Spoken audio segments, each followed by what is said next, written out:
Բարև ձեզ։ Մեդիա կենտրոնում այսօր տեղի կունենա քննարկում Ադրբեջանի ապատեղեկատվության եւ կեղծ նարատիվների արշավն ընդդեմ Հայաստանի թեմայով։ Ներկայացնեմ մեր բանախոսներին Աննա Մելիքյան, իրավունքների պաշտպանություն առանց սահմանների հասարակական կազմակերպության իրավական հարցերով փորձագետ եւ Արմեն Պետրոսյան, Օրբելի կենտրոնի փորձագետ։ Բարև ձեզ հարգելի բանախոսներ, շնորհակալ եմ հրավերն ընդունելու համար։ Եվ այսպես Ադրբեջանի պաշտպանության նախարարությունը նախորդ օրերին գրեթե ամեն օր մի քանի հաղորդագրություն էր տարածում, թե Հայաստանի զինված ուժերի ստորաբաժանումները կրակել են ադրբեջանական դիրքերի ուղղությամբ, նշելով օրը, ժամը, ուղղությունը։ Հայաստանի պաշտպանության նախարարությունը հերքում է այդ տեղեկությունները, նշելով, որ դրանք չեն համապատասխանում իրականությանը։ 2025-ի մարտի 20-ի դրությամբ պաշտպանության նախարարությունը 12 հերքող հաղորդագրություն է տարածել, այս մասին հայտնում է հետքը։ Պարոն Պետրոսյան, քննարկումը սկսենք ձեզանից։ Ամբողջ աշխարհը մենք տեսնում ենք, որ ողջունեց Հայաստանի Ադրբեջանի միջև խաղաղության համաձայնագրի շուրջ բանակցությունների ավարտը։ Այս համատեքստում այս ապատեղեկատվական արշավը Ադրբեջանի կողմից ինչ նպատակ է հետապնդում, խնդրեմ։ Շնորհակալ եմ, եթե կարճ ասեմ, հենց այդ ամբողջ աշխարհի դիրքորոշումը հերքելուն միտված քարոզչական գործողություն է մեծ հաշվով, որտեվ շատ լավ հասկանում ենք, որ թե համաձայնագրի նախագծի չհամաձայնեցված կետերի ուրեմն վերջնական համաձայնեցումը երկու կողմի, այսինքն Հայաստանի կողմից դրանց հավանության տալը եւ թե դրան հաջորդած միջազգային դիվանագիտական արշավը հայկական կողմից նախաձեռնված գործողություններ, որը անակնկալի է բերել Ադրբեջանին եւ որոշակի առում նաեւ գրգռել, որովհետեւ մենք շատ քաչ մեզ բոլորի շատ քաչ հայտնի որ Ադրբեջանը որևէ կերպ չի ցանկանում եւ որևէ նպատակ չունի այս պահին որևէ փաստաթուղթ ստորագրելու եւ նրան անընդհատ պետք էին տարբեր պատճառաբանություններ, հիմնավորումներ, թե ինչի դա չի անում։ Հիմա քանի որ արդեն իսկ Հայաստանի կողմից կա եւ երկու կողմերից արդեն կողմերը հաստատել են տեքստի ամբողջական փոխհամաձայնեցման գործընթացը, տրամաբանությունը տանում են նրան, որ կողմերը պետք է արդեն գնան ստորագրման։ Բայց ինչպես արդեն նշեցի, Ադրբեջանը որևէ նպատակ չունի փաստաթուղթ ստորագրել, դա է պատճառը, որ այս ամբողջ գործընթացին, այսինքն բանակցություններին զուգահեռ Ադրբեջանը հարակից այլ նախապայմաններ էր առաջադրում, որպեսզի հետագայում, եթե այնպիսի իրավիճակ ստացի, ինչպեսին հիմա է, ունենա իր հիմնավորումները, թե ինչու չի գնում ստորագրման։ Դրանից երկուսը քաչ հայտնի են, մեկը Հայաստանի Հանրապետության փոփոխության հարցն է, որտեղ ադրբեջանական կողմը տեսնում է տարածքային հավակնություններ հայկական կողմից Ադրբեջանի նկատմամբ եւ երկրորդը ԵԱՀԿ Մինսկի խմբի այդ երանախագահության ձևաչափի ուրեմն չեղարկումը, հա, որտեղ կրկնեմ ժամանակային առումով մենք շատ լավ հասկանում որ լավ եթե անգամ Մինսկի խմբի հարցն լուծվող է, ապա Հայաստանում սահմանադրության փոփոխության հարցը բավականաչափ տևական գործընթաց է պահանջում եւ դրան աջակցել իհարկե բնականաբար Հայաստանի ներսում որոշակի process-ներ եւ շատ մեծ նաեւ ուրեմն հավանականություն, որ կարող է նաեւ նոր փաստաթուղթը, նոր սահմանադրությունը ուրեմն դրական հավանության չարժանանա հայ հասարակության կողմից, մանավանդ երբ որ կողքից կա Ադրբեջանի նման դիրքորոշումը եւ մանավանդ որ դա մեծ դեր է ունենալու այս process-ին դեմ ուրեմն տարբեր ընդդիմադիր խմբավորումների եւ հասարակական այլ խմբերի կողմից։ Այսինքն եթե պատկերն ամբողջացնում ենք, ապա միանշանակ է որ Ադրբեջանի նպատակը դեռ տևական ժամանակ որևէ փաստաթուղթ ստորագրելն է, Ադրբեջանի ակտիվացման ռազմական առումով ակտիվացման նպատակն է ցույց տալ միջազգային հանրությանը, որ իրենց իհարկե այսպես տեսանկյունից եւ իրենց շատ պարզամիտ հաշվարկներով, որ Հայաստանը մի կողմից պայմանավորվում է համաձայնեցնում է վերջնականորեն տեքստը, բայց մյուս կողմից պատրաստվում է ռևանշի հայ հասարակությունում մեծ բավականաչափ մեծ մակարդակի հասնում ռևանշիզմը եւ այլն, եւ անգամ դեռևս անցած 2 ամիսների ընթացքում իրենք խոսում էին ապրիլի ընթացքում հավանական էսկալացիայի մասին եւ անգամ ամսաթվեր էին դրա վերաբերյալ ապրիլի 20-ի կողմերը, եթե չեմ սխալվում, անգամ նշում են, որ Հայաստանը պատրաստվում է էսկալացիայի, հա։ Այսինքն հիմնական նպատակը հենց դա է, ցույց տալը, որ որքան միջազգային հանրությունը տեսնում է այսպես դրական իրավիճակ մեր տարածաշրջանում, Ադրբեջանի Հայաստանի միջև կոնֆլիկտի հանգուցալուծման հնարավորություն, այնուամենայնիվ դա սին այսպես տպավորություն է, որովհետև Հայաստանը պատրաստ չէ եւ չի ցանկանում Ադրբեջանի հետ հարաբերությունների կարգավորն, այլ պատրաստում է ռևանշի։ Շնորհակալություն, քանի որ նշեցիք միջազգային հանրությանը ցույց տալն է, հա, Տիկին Մելիքյան, դուք վերջերս եք մասնակցել ԵԱԿ ԺՄԻԿ-ի մարդկային չափումների համաժողովին, կխնդրեմ ներկայացնեք ձեր փորձառությունը, մասնավորապես ադրբեջանցի պատվիրակի կողմից ինչ նարատիվներ են, հա, կեղծ շրջանառվել, ինչ մարտահրավերների եք դուք բախվել որպես քաղաքասարակության ներկայացուցիչ, խնդրեմ։ Շնորհակալություն։ Իրականում նման միջոցառումներ ԵԱՀԿ-ն կազմակերպում է տարեկան 3 անգամ այդ լրացուցիչը եւ մեկ անգամ լինում է սեպտեմբեր-հոկտեմբերին ավելի տենց երկարատևը եւ պետք է ասեմ, որ վերջի տարիներին նկատել ենք ակնհայտորեն ակտիվություն ադրբեջանցիների կողմից հասարակական կազմակերպության ներկայացողներ, որոնք որ ակնհայտորեն տարածում են հենց պետական նարատիվները, որոնք որ փոքր-ինչ գուցեև փոխվում են, մասամբ չեն փոխվում եւ այլն։ Այս անգամ կրկին չէր տարբերվում նախորդ տարիների փորձից, այն իմաստով, որ ունեին 4-5 ներկայացուցիչ, որոնք որ ներկայանում են ինչ-որ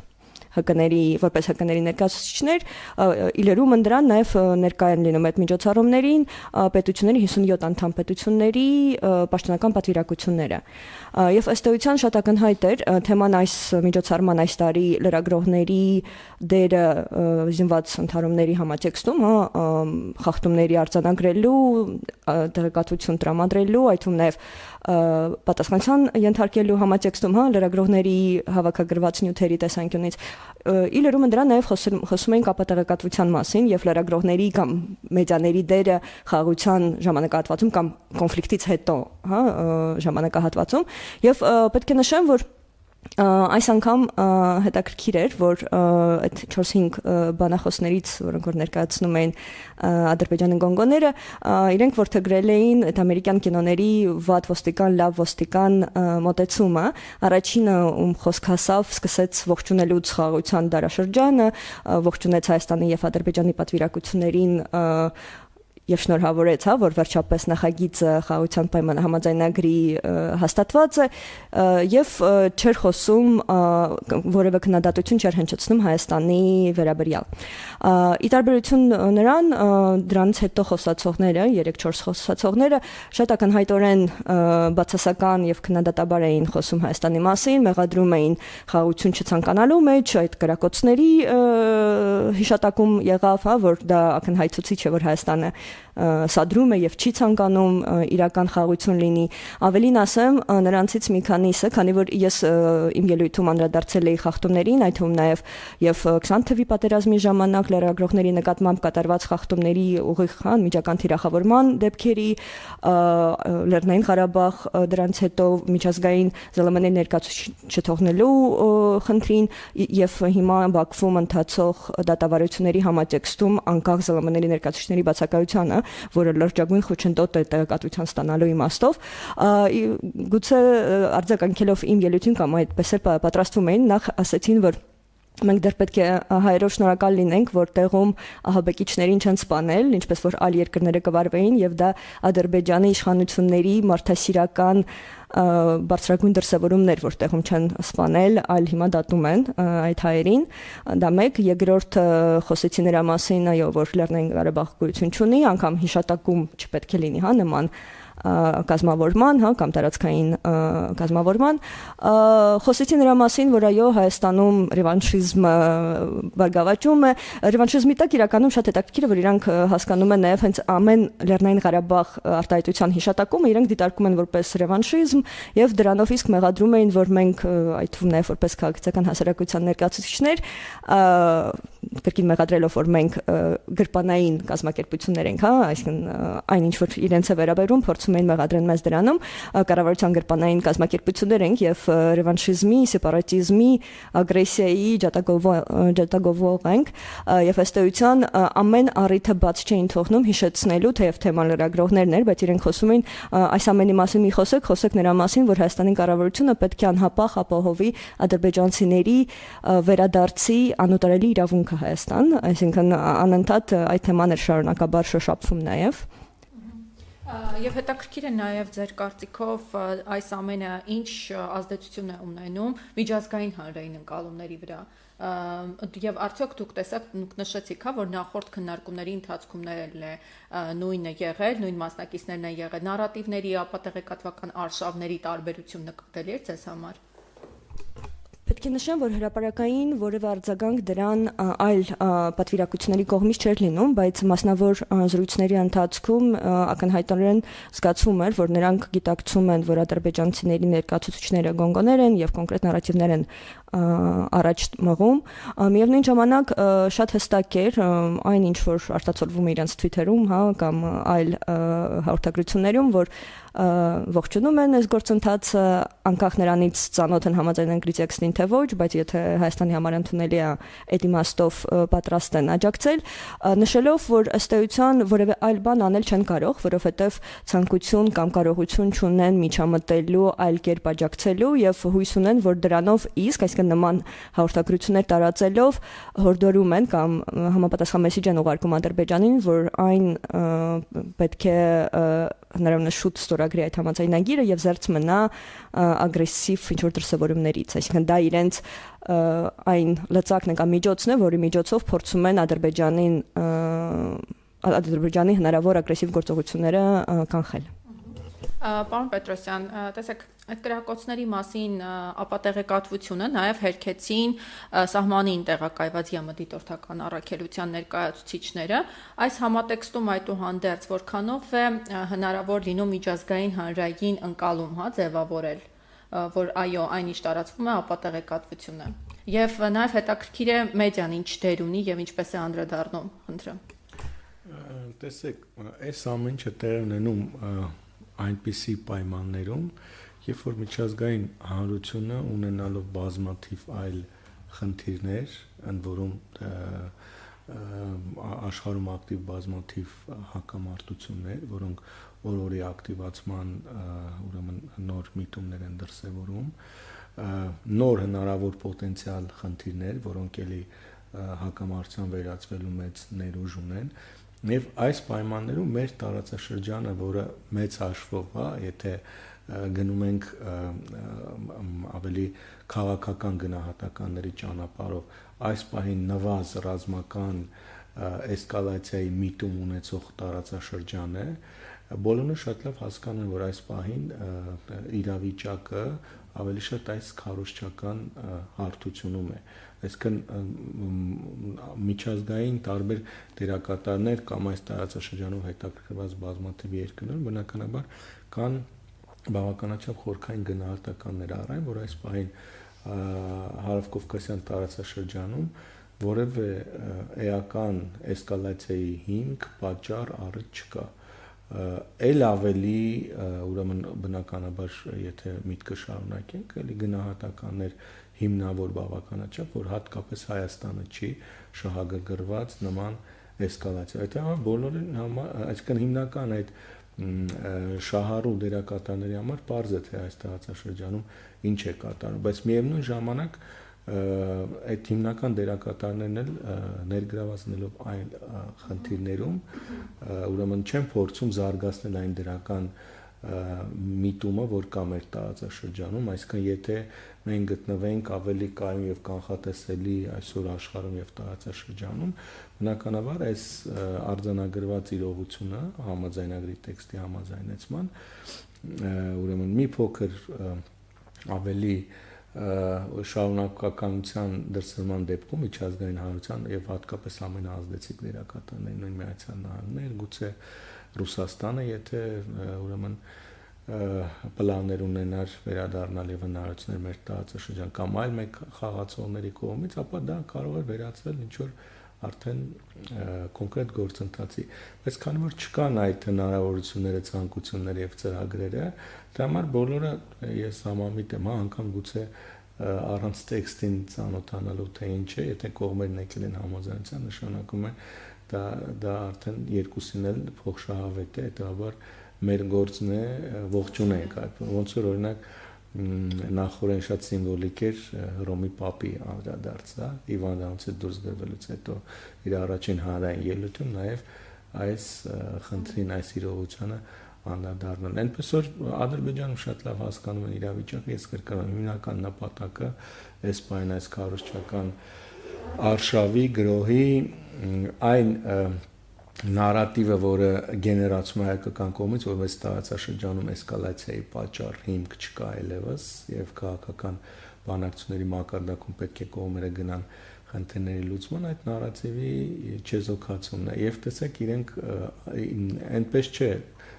որ այդ կրակոցները չկան, բայց կան ադրբեջանական կողմից, որտեղ նաեւ հայկական մեդիա դաշտում տարբեր այսպես բնույթի եւ տարբեր աղբյուրներից տեղեկատվություն տարածվել, որ ադրբեջանական կողմից կրակոցներ կան։ Այսինքն Ադրբեջանը սադրում է, որպեսզի Հայաստանը պատասխանի եւ դա օգտագործեն արդեն իրենց քարոզչական նպատակներով, բայց քանի որ այդ պատասխանն էլ չկա,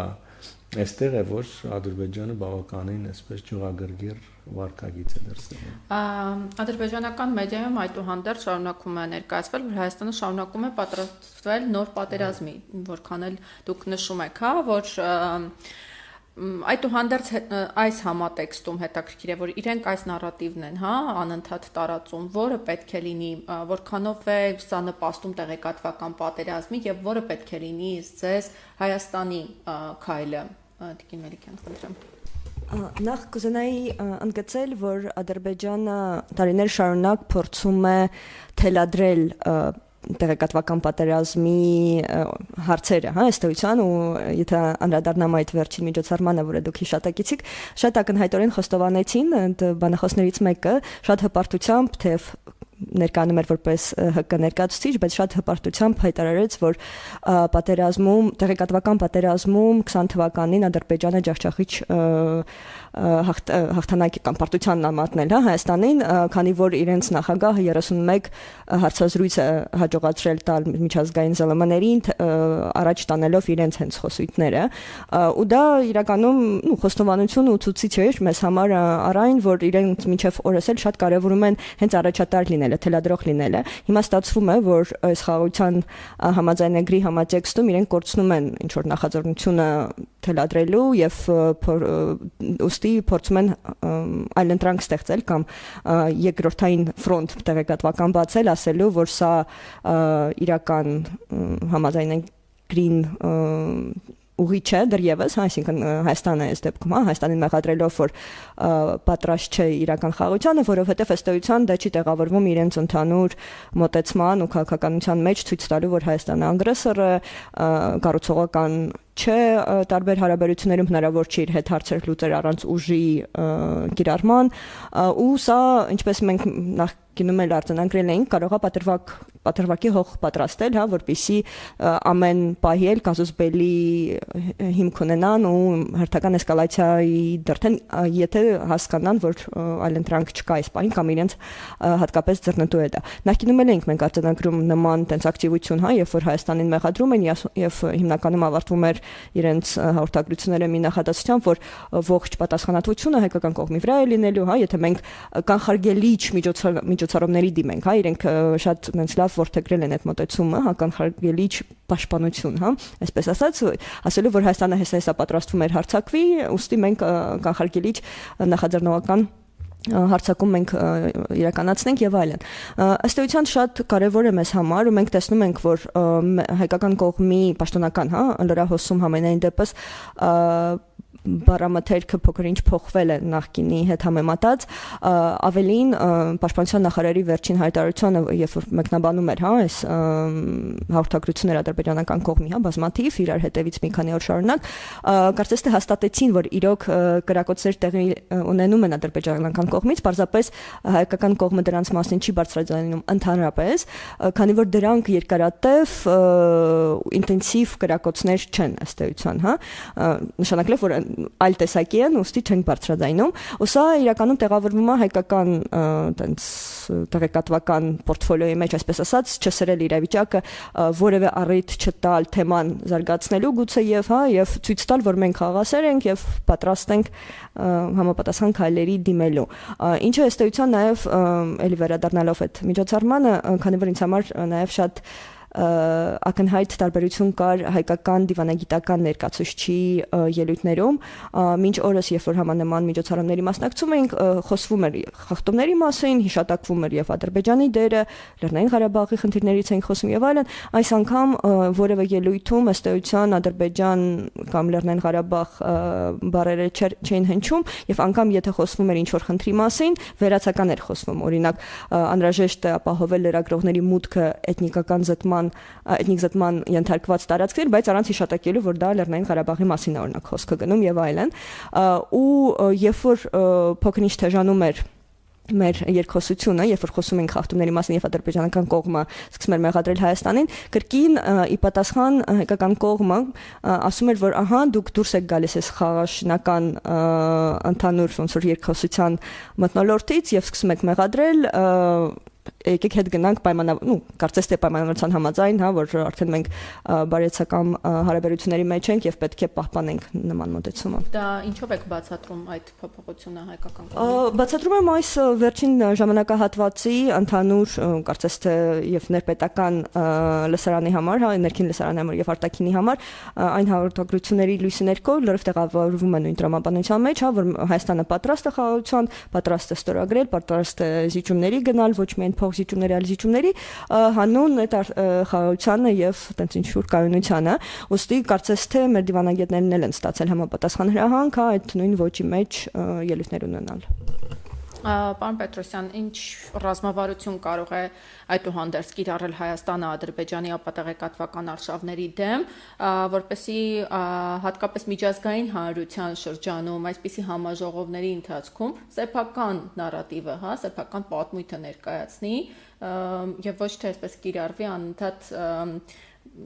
պաշտպանվելու տեղեկատվական պատերազմին դիմադրելու, կողմ, խնդրեմ։ Շատ լավ հարց եք տալիս, բայց պետք է հասկանալ, թե ինչ աշխարհակահաղական իրողությունների պայմաններում են ընթանում նման ուրեմն քննարկումները, որտեղ մեծ հաշվով չնայած ես կարևորում եմ չափազանց նմանատիպ քննարկումները, բայց այս պահին դրանք ավելի շատ հնարավորություն են ընձեռում պատկերացում կազմելու այն տրամադրությունների մասին, որոնք կան Ադրբեջանում եւ երևի թե այն վերաբերմունքի մասին, որը կա տարածաշրջանից դուրս տարբեր երկրների կամ կազմակերպությունների շրջանում։ Դրանք այս պահին նման իրավիճակներում այլ առարկայական կարծես թե ազդեցության նպատակներ իրավիճակի վրա չունեն, որովհետեւ իրականում քանի դեռ շատ մեծ հավանականություն կա, որ անգամ մեր տարածաշրջանում որքան էլ որ բազմիցս է նշվում, հակամարտության, ակտիվ հակամարտության հնարավորությունները էականորեն նվազել են, բայց աշխարհակահաղական ներկա զարգացումները թույլ են տալիս կանխատեսելու նման տարաբնույթ սցենաներ, որտեղ մենք տեսնում ենք, որ միջազգային իրանքի որևէ նորմ, քաղաքական նախկինում եղած, միջազգային եւ աշխարհակահաղական որևէ բանաձև չի աշխատում աշխարհի բազմաթիվ տարածաշրջաններում եւ առանձին երկրներ գործում են միայն իրենց շահերն առաջ մղելու տրամաբանությամբ եւ այս պայմաններում բնականաբար խոսել ինչ որ մարտավարության մասին կամ ավելի լայն ռազմավարության մասին այնքան էլ ճիշտ չլինի, այսինքն մարտավարությունները այս պահին անգամ քարոզչական տեսանկյունից պայմանավորված են տվյալ երկրի եւ տվյալ կառավարության ունեցած խնդիրներով եւ դիցուկ ենթադրենք օրինակը շատ լավ նշվեց մեր դիվանագետների խոսույթն է, որտեղ դա տեղավորվում է փաստացի կառավարության վարած քաղաքականության մեջ, այսինքն չսրել իրավիճակը Ադրբեջանի հետ, թույլ չտալ, այսինքն կամ այսպես ջուր չլցնել նրանց նարատիվները, որտեղ նրանք ակնհայտ կերպով այս պահին համակողմանի հարձակման են անցել, հա։ Գուցե եթե մենք լինենք շատ ավելի կայուն աշխարհում, ռազմավարությունը փոխվեր, այսինքն գնար ավելի ոչ միայն հակահարձակման, ոչ միայն պաշտպանության, այլև հակահարձակման ճանապարհով, բայց այս պահին մենք տեսնում ենք, որ փաստացի Հայաստանի Հանրապետության որդեգրած դիրքորոշումը այլն է եւ մարտավարությունն էլ դրան համապատասխան է, որտեւ մի կողմից եթե փորձ է արվում ցույց տալ, որ աննախադեպ իրավիճակի Հարավային Կովկասում իրական խաղաղության հասնելու համար, բայց մյուս կողմից եթե մենք շարունակում ենք հայկական կողմը շարունակում է ուրեմն այդ պատասխան անգամ հակահարձակման տրամաբանությունը քարոզչական դաշտում, դա նշանակում է, որ այդ խաղաղության խոսույթը մեծաշուտ ձևական քող է ընդամենը եւ դրա տակ շատ ավելի իրական գործընթացներ կան, անհաշտության գործընթացներ կան, որոնք օրինակ Ադրբեջանը համարում է ռևանշիզմ։ Մենք օրինակ համարում ենք Ադրբեջանի կողմից շարունակական թշնամանք Հայաստանի նկատմամբ։ Այնպես որ այս պահին մոտեցումները մարտավարական են եւ դրանք տեղավորվում են տվյալ պետությունների յուրաքանչյուրի ուրեմն բարած քաղաքականությամբ։ Շատ լավ, Տիկին Մարիկյան, դուք համակարծիք եք եւ արդյոք կարծում եք, որ սա երկարատև էսպես ազդեցությունը եթե գնահատենք, հա, արդյոք շփոթմունք չի առաջանում, արդյոք չի կանխում այդ իրական խաղաղության երկխոսությունը, խնդրեմ։ Մասամբ համամիտ եմ այն իմաստով, որ եթե որդեգրել ես որևէ ռազմավարություն կամ մոտեցում, պետք է տրամաբանորեն ամեն տեղ համանման լինի, որտեղ մենք հիշում ենք դեպքեր, այդ թվում նաև 23 թվականի սեպտեմբերին, երբ որ Հայաստանի Հանրապետության վարչապետը մեկ բան է ասում եւ նույն օրը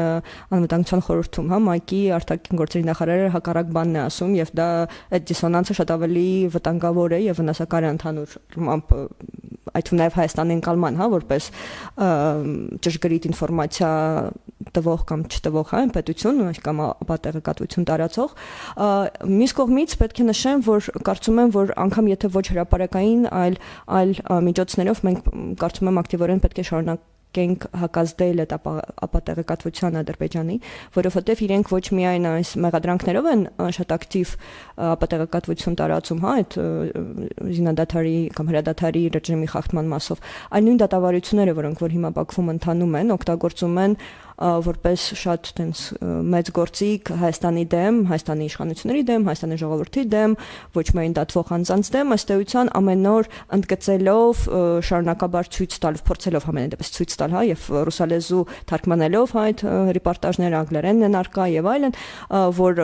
ինչ ցուցմունքներ են տալիս, ակնհայտորեն հաստատվում է, որ Հայաստանը սրանում է մեղավոր, նրանում է մեղավոր եւ այլն, շարունակաբար ստեղծելու Հայաստանի որպես ագրեսոր պետություն կերպարը եւ դրանով իսկ համոզելով միջազգային հանրությանը, հա, որ Հայաստանն է սխալ եւ Հայաստանին աջակցելու Ադրբեջանին ճնշելու կամ Ադրբեջանից ավելի շատ փոխզիջումներ ստանալու ճանապարհին ոնց որ Հայաստանը լեգիտիմ պահանջ չունի այդ իմաստով, քանի որ ի սկզբանե խախտողներ եղել եւ այդ առումով պետք է ասեմ, որ մասամբ հաջողվել է իրենց, հա, այդ կերպարը ստեղծել։ Մենք տեսել ենք ինչպես է փոխվել ընկալումը Հայաստանի ու ընդհանուր Լեռնային Ղարաբաղի խնդրի ինքնորոշման իրավունքի իրացումից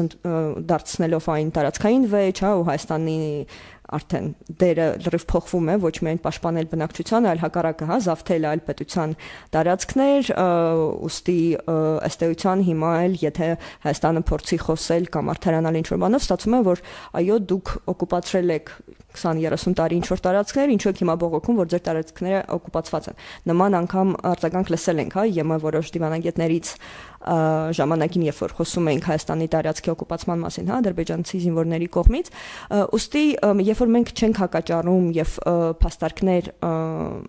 լավ հիմնավորված չենք բերում, մենք կորցնում ենք նախաձեռնությունը, մենք կորցնում ենք մեր խոսույթը եւ ըստ էության տեղ ենք թողնում ավելի ու ավելի շատ Ադրբեջանի խոսույթների համար, իսկ իրենք շարունակում են եւ ՄԱԿ-ում շատ ակտիվորեն տարածել համապատասխան փաստաթղթեր եւ տեղեկատվություն ելույթներ եւ այլ միջոցառումներ են կազմակերպում, լինի դա ցուցահանդեսներ, ֆորումների ժամանակ, այսինքն տեսնում ենք, երբ որ Բաքվում տեղի են ունենում միջազգային խոշոր միջոցառումներ,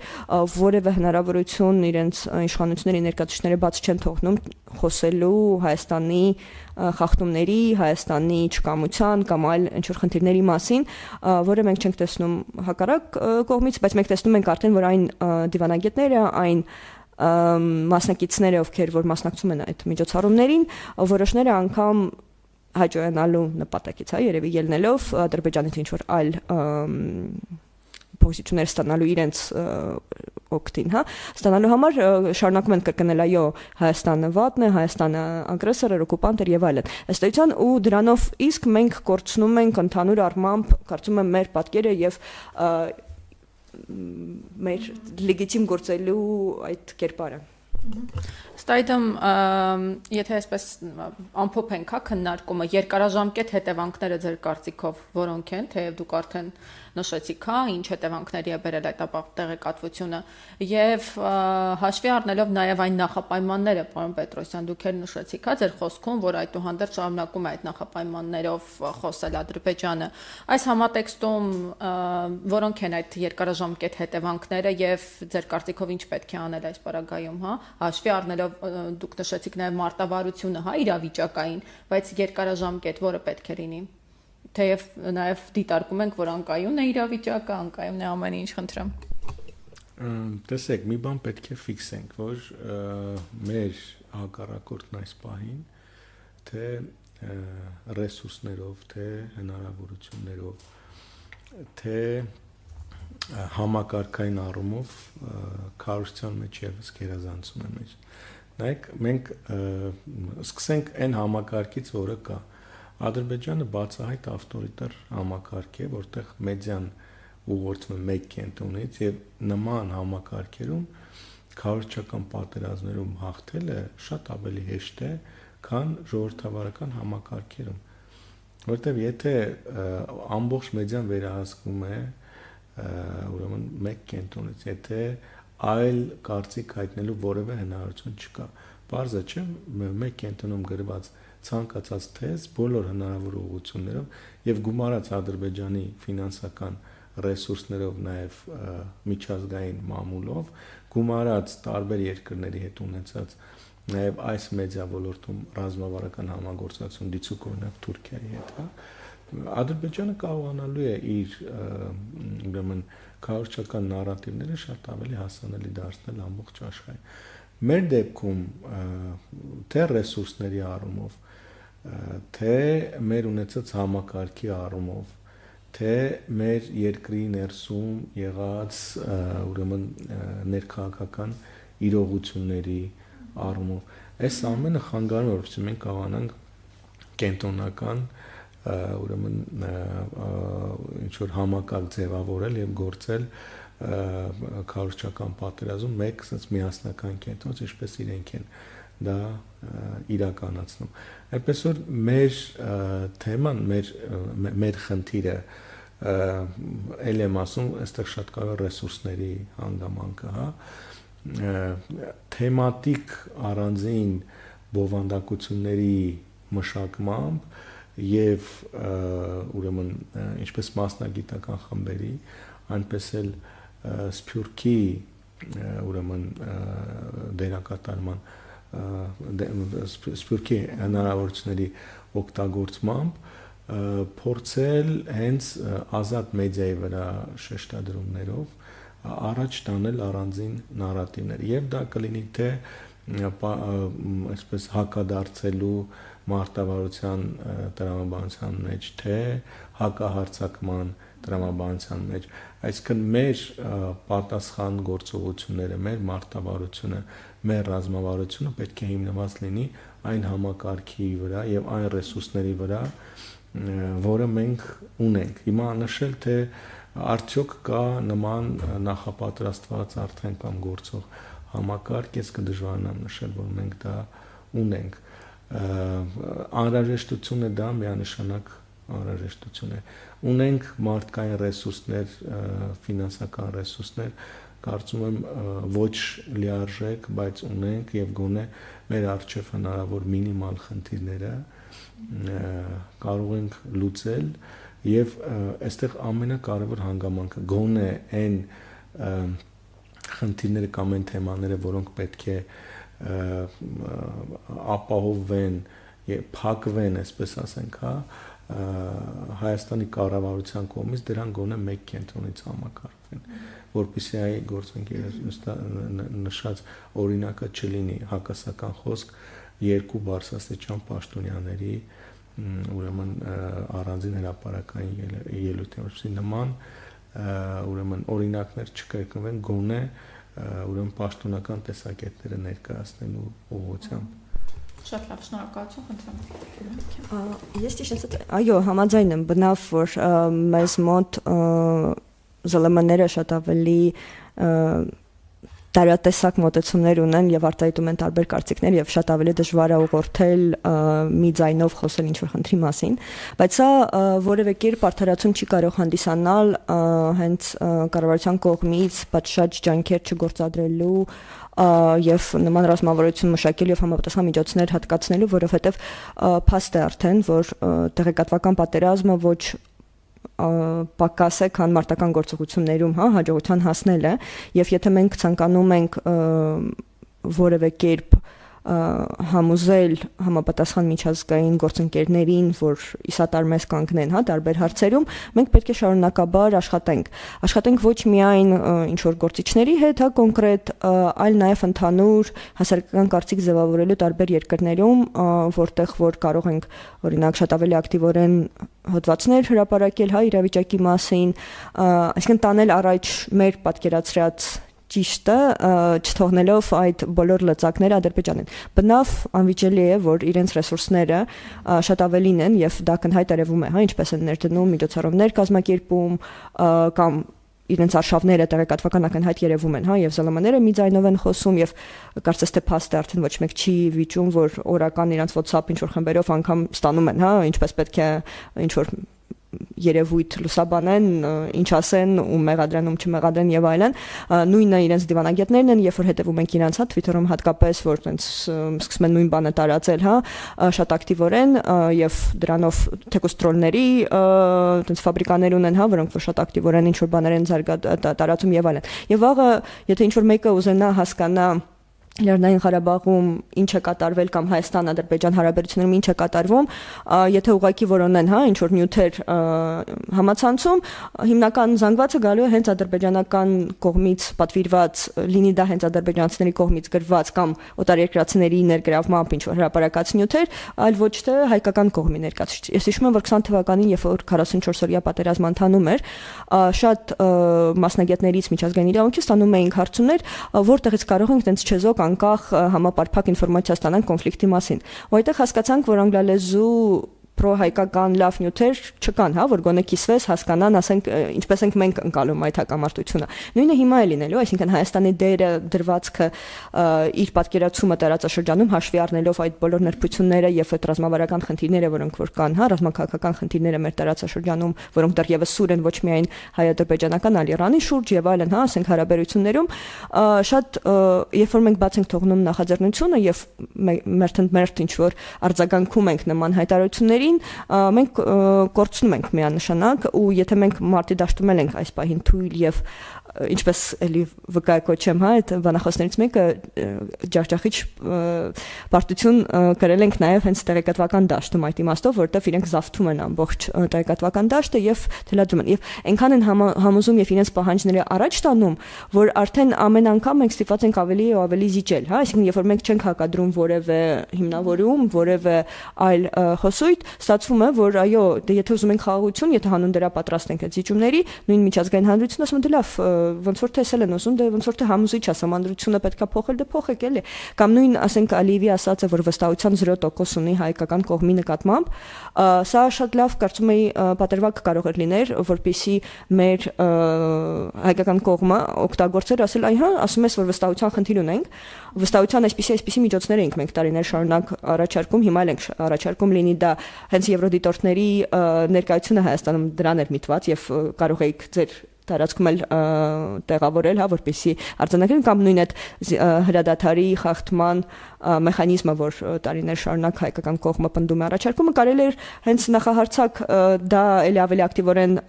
բերել խոսույթ կամ տեղեկատվական դաշտ, եւ նույն միջազգային գործընկերներին համոզել, որ այո, եթե մենք ուզում ենք, եթե մենք չունենք որևէ միջազգային մեխանիզմ, որը պետք է աջակցի խաղաղության համաձայնագրի կատարմանը, կարծես թե չկա, եւ չկա որևէ այլ մեխանիզմ, որը պետք է նպաստի կողմերի միջև վստահության ամրապնդմանը, որը զրոյական է, հա, այս պահին, ինչպես Ալիևն է նշում, այդ դեպքում ռեալ չի, հա, այս գործարքը, այսպես ասած, ու եթե միջազգային հանրությունը ուզում է համոզված լինի, որ կարող ենք մենք ի կատար դարձել, ուրեմն պետք է Ադրբեջանին առաջարկի ակտիվորեն, հա, որպեսզի սրան ու սրան ու սրան, ասենք, դիմի կամ համաձայնվի։ Մենք նման հնարավորությունները միշտ բաց ենք թողնում, քանի որ տենց շատ ամաչկոտ ենք առաջ տանում, հա, մեր գաղափարները, հասկանում ենք, որ բարենպաստ չեն պայմանները, հա, հատկապես պարտությունից հետո, բայց մյուս կողմից էլ գոնե տեղեկատվական կամ դիվանագիտական դաշտում մենք կարող ենք ինչ որ բան նախաձեռնել։ Եվ դրանք չանելը ավելի անբարենպաստ պայմանների են բերում։ Պետք է պատրաստ լինել, պետք է այդ ռազմավարությունը ունենալ, սկսել արդեն կիրառել։ Որովհետև կրկնում եմ, իրենց դեմ գործելը շատ բարդ է լինելու։ Բազմիցս նշվեց 20 թվականի օրինակը, այնտեղ ավտորիտար վարչակարգ, մամուլը փակ, սոցիալական ցանցերը փակ, ռազմական ռեժիմ, մեկ կենտրոնից մեկ մարդ վերցել էր իր վրա ամբողջ նաև տեղեկատվական պատերազմ, նախագահն էր Twitter-ում գրում, թե որտեղ ինչ հաջողություններ ունեցան, հետո նախագահն էր քարոզչական թեզերը հնչեցնում տարբեր լրատվամիջոցներում, հետո ամբողջ դաշտը շարունակում էր դա, այսինքն պարզ է, որ այդտեղ նաև Ալիևի անձնական հեղինակության եւ այս ամբողջ հաջողությունը հենց իր անունով պատմության մեջ թողնելու նպատակ էր հետապնդում, բայց պետք է հաշվի առնել, որ նման համակարգի մեր առջև կանգնած եւ հենց նման համակարգի հետ գործելու ուրեմն համապատասխան մեխանիզմներ մշակել, որտեղ ես կրկնում եմ, մեր վիճակը շատ ավելի բարդանում է նրան, որտեղ մեր Ադրբեջանի կողքին կա Թուրքիան, դեռևս 2020 թվականի պատերազմից առաջ եւ նաեւ պատերազմից հետո արդեն իրենք պաշտոնապես ստորագրեցին փաստաթուղթ այդ ոլորտում ռազմավարական համագործակցության։ Ադրբեջանում հնչող ցանկացած թեզ կամ ցանկացած պաշտոնական հաղորդագրություն միանգամից արտադրվում է թուրքական մամուլում։ Դրան գուղած ադրբեջանցի բազմաթիվ փորձագետներ ազատ հնարավորություն են թուրքական առաջատան մամուլում իրենց հոդվածները գրելու։ Մենք որտեղ ունենք նման հնարավորություն։ Չունենք։ Հիմա փաստացի ցանկացած միջազգային ինչ-որ լրատվամիջոցում մի հոդված գրելը դառնում է մեկ պատմություն։ Իսկ նրանք եւ փողն ունեն, եւ ռեսուրսներ ունեն, եւ նաեւ մարդիկ ունեն, ովքեր պատրաստ են տարբեր ուրեմն խողովակներով ադրբեջանական կեղծ թեզերը հասցնել տարբեր ուրեմն կենտրոններին։ Շնորհակալ եմ հարգելի բանախոսներ, հիշեցնեմ մեդիա կենտրոնում տեղի ունեցավ քննարկում Ադրբեջանի ապատեղեկատվության եւ կեղծ նարատիվների արշավն ընդդեմ Հայաստանի թեմայով։ Մեր բանախոսներն էին Աննա Մելիքյանը, իրավունքների պաշտպանություն առանց սահմանների հասարակական կազմակերպության իրավական հարցերով փորձագետ եւ Արմեն Պետրոսյանը, Օրբելի կենտրոնի փորձագետ։ Շնորհակալ եմ, հաջողություն։